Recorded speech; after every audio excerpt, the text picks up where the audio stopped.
Right. Hey. I was doing a brain thing in my brain hole, thinking about things. And what popped in there was, a couple of weeks ago, I went to this seminar, this course, or I don't know what you want to call it. And basically what it was all about was how to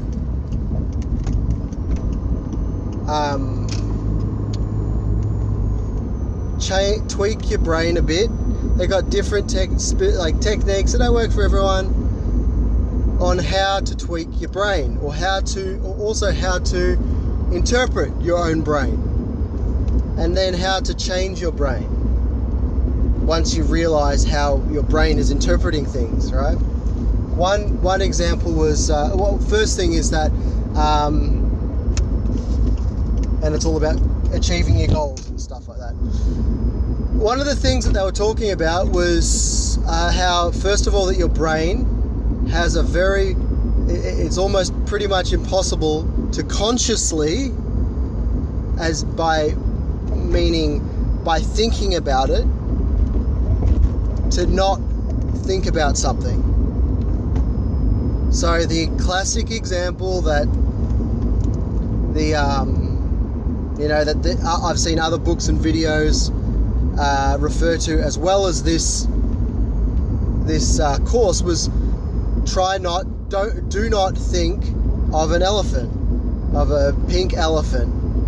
And usually for a split second at least, the image of a pink elephant will flash in your mind, if not like fully there, right?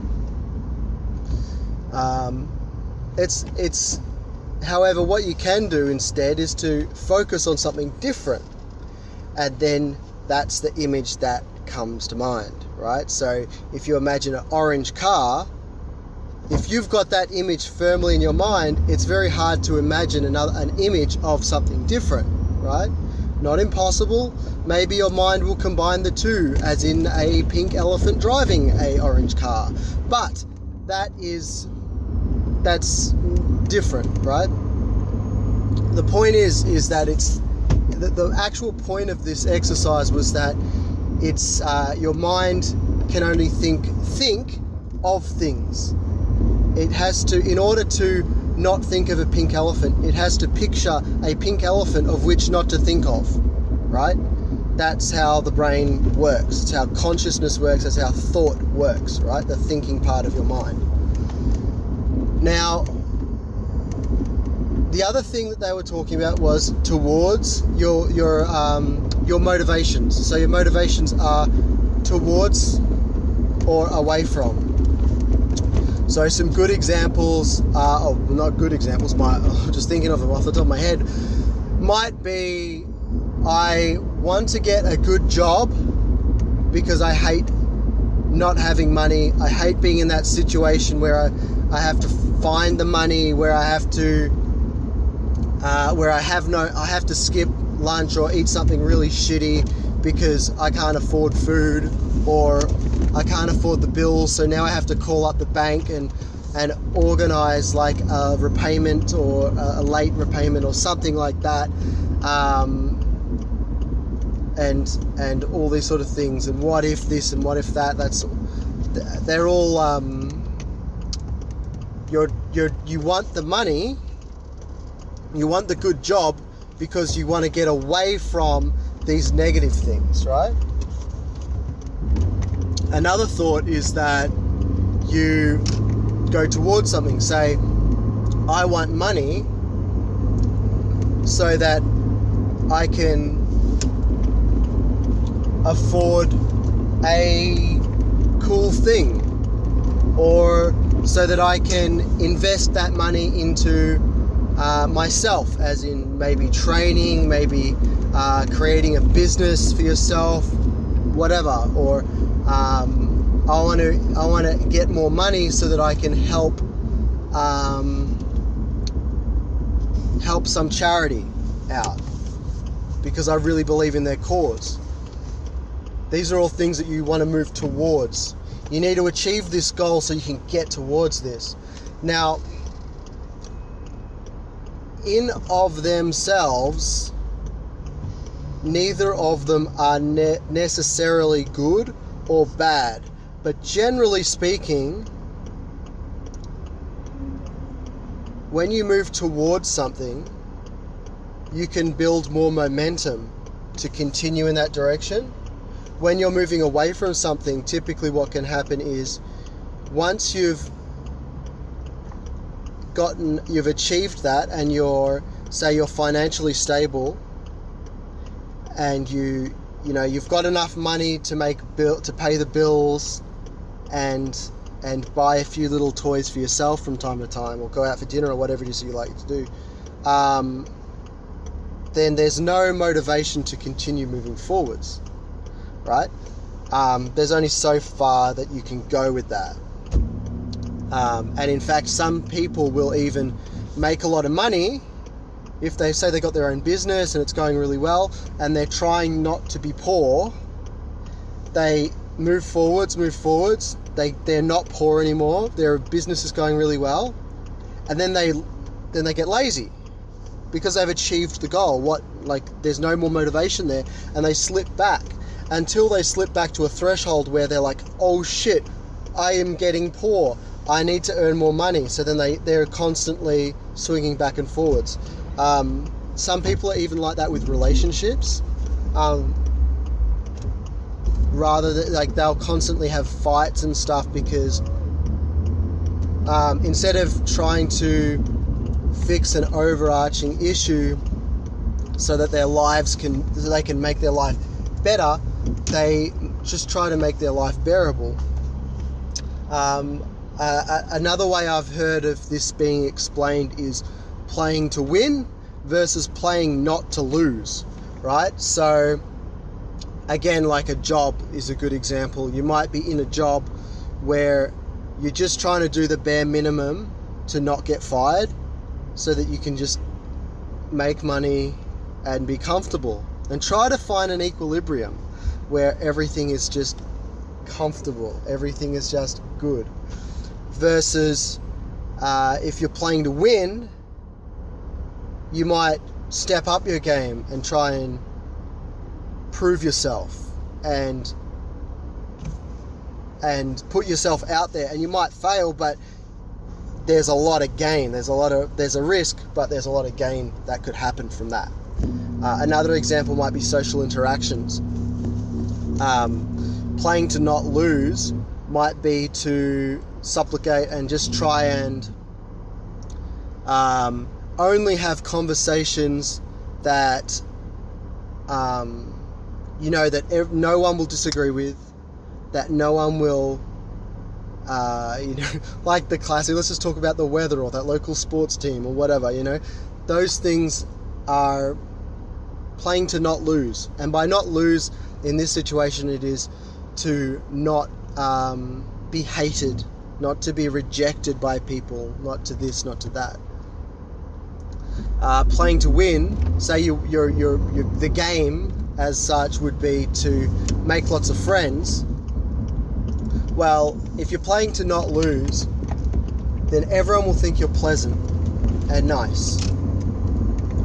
And realistically, you might even be quite forgettable because you're just pandering, you're just people pleasing. Nothing good, nothing memorable is going to happen. Oh yeah, I remember that guy, liked his hair, that's cool, or whatever. Yeah, he agreed with me a lot. We agreed, yeah, he didn't challenge me though, but whatever. Versus playing to win might be to put yourself out there and to talk about things that you're passionate about that you might get rejected on. But the reality is that you, as a result of that, what's really going to happen is that you're going to,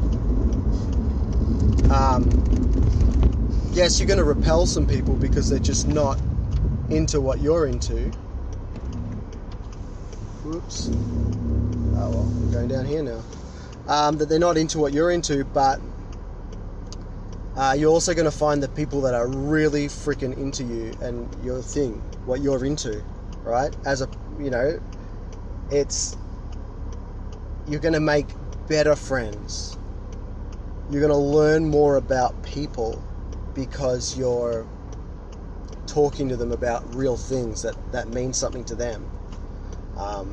Even if they disagree with you, they might respect you for having the confidence to talk about something that you're passionate about, even if they disagree. And they might even respect you in that you have the intelligence and the maturity to be able to conversate about something that's passionate about you with someone who disagrees with you, and not make it emotional, not make it angry, not get angry at the person for disagreeing with you, for example. That's like playing to win, as opposed to playing to not lose. Now, another interesting thing that got me thinking after I just watched another video on something else was this concept of I know lots of people who, now there's one thing to not want to take risks because you can get hurt, right? That's fine, and I don't want to, they'll be like, I don't want to even try that thing because it could really hurt me. There's another side to it as well, though. Sometimes some people don't want to experience something, and they may know this consciously or non-consciously, unconsciously, right? That they don't want to experience something because they feel like if they experience it one time or a few times, that they'll want it and that it's out of their grasp, right? A lot of people get out of relationships, especially when you're younger and stuff, where you get hardened by bad relationships, and then you're like, I don't want to be in another relationship because I don't want to get hurt again.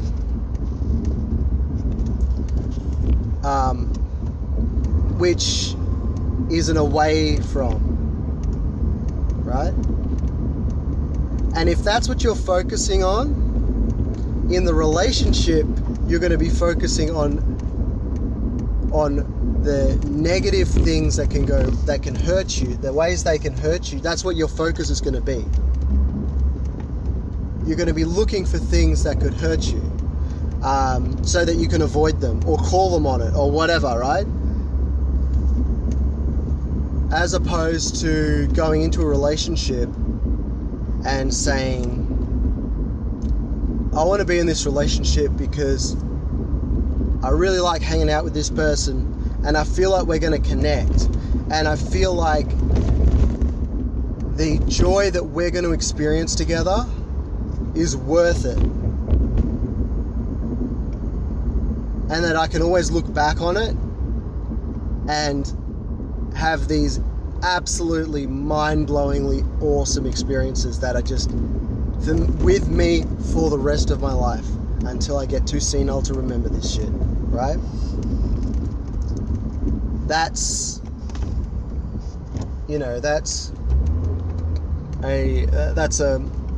towards. That's doing it for the towards. And I mean, you could also, that doesn't mean that you don't want it to evolve either into something serious, because that would be ridiculous to think that that's what I'm talking about. But it does mean that if the relationship ends, it's going to hurt, but at the same time, it's going to be, you'll still be able to look back and be like, that was awesome.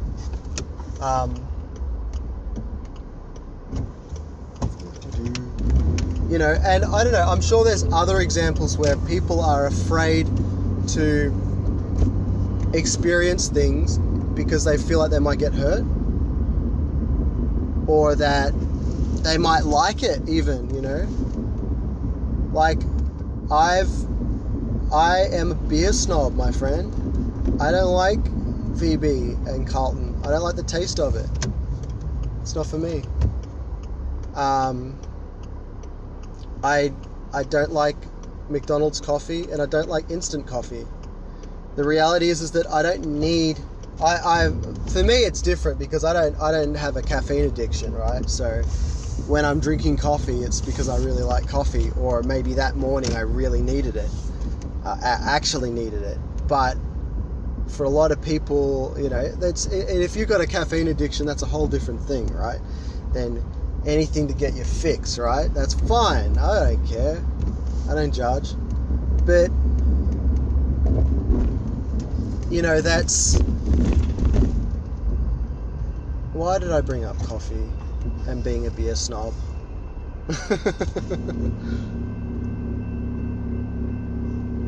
I don't know. They're like, some people will think that's a negative thing because now they can't drink VB, or they can't enjoy a VB, or they can't enjoy I don't even know, a Carlton or something, But so I don't want to try good things. I don't want to try good beer, in case. I mean, really, come on, I'm being stupid here. Who drinks a good beer for the first time? It's like, wow, I'm never going to drink VB again. That was the first example I could think of. But another interesting thought experiment here is that, what about subconscious stuff? What about stuff that you don't know? Like, I know people who, I never call them on it because I feel like they would be offended really deeply by me saying this, but I know people who want to be in a relationship, but they don't want to be in a relationship with someone who's too good, who's too awesome, because they don't think that they're very awesome. So they don't feel like they deserve an awesome person, right? And then, so they're content with being mediocre and having a mediocre partner. Like, this is all in theory, right? Actually, go straight. This is all in theory, but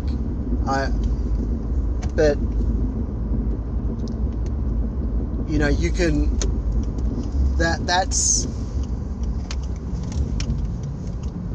accepting defeat, and that's accepting that you're shit, and that, that's it. So I have to have a shit person in my life because I'm shit, right? So another way to view it would be, I want someone awesome. I want to deserve someone awesome. So let's become someone who deserves someone awesome. And that way you've got two motivations. You've got the awesome partner that's down the road that's just waiting for you, and that once she sees that you're not a drop kick, she's probably going to come running to you. Realistically, like, who wouldn't want to, like, logically, who wouldn't want to be with someone awesome, right? And then also, you're becoming awesome yourself, so you can deal with life better, because life is hard. And so then you're not relying on someone else to be a medication to your deficiencies, because you're not deficient anymore, right? Not just that, but then if you're awesome and you're with someone who is attracted to awesome people, that's going to rub off on you. And if you're trying to be awesome yourself, that's going to rub off on them. And it's a feedback cycle, right?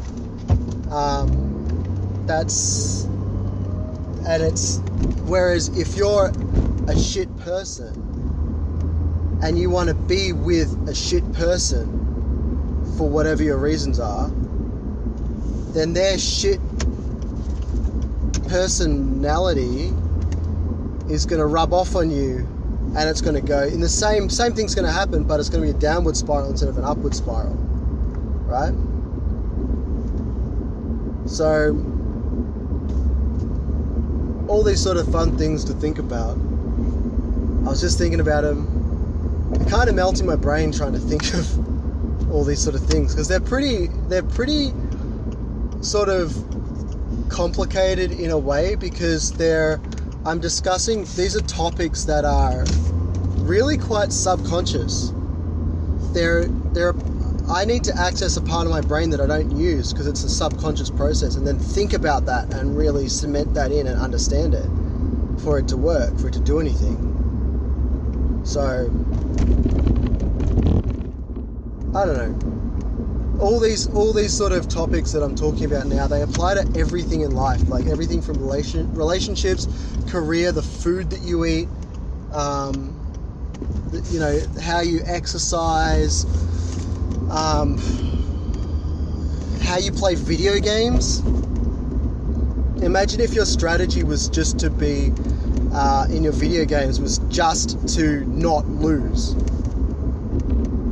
Like how boring is your game going to be? I mean, maybe you're into that. I don't judge, you know, but you know, you might also pull off, if you're playing to win, you might actually pull off something crazy, and it's awesome, and you're like, fuck, that's cool.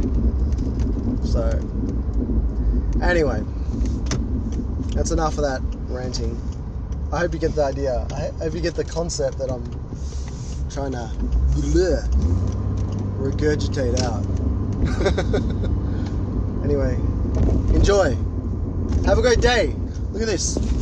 Look at this. So let me pull over to show you this. Out in front of this driveway illegally for 2 seconds. This old lady gave me this. It's one of my favorite plants. Check it out.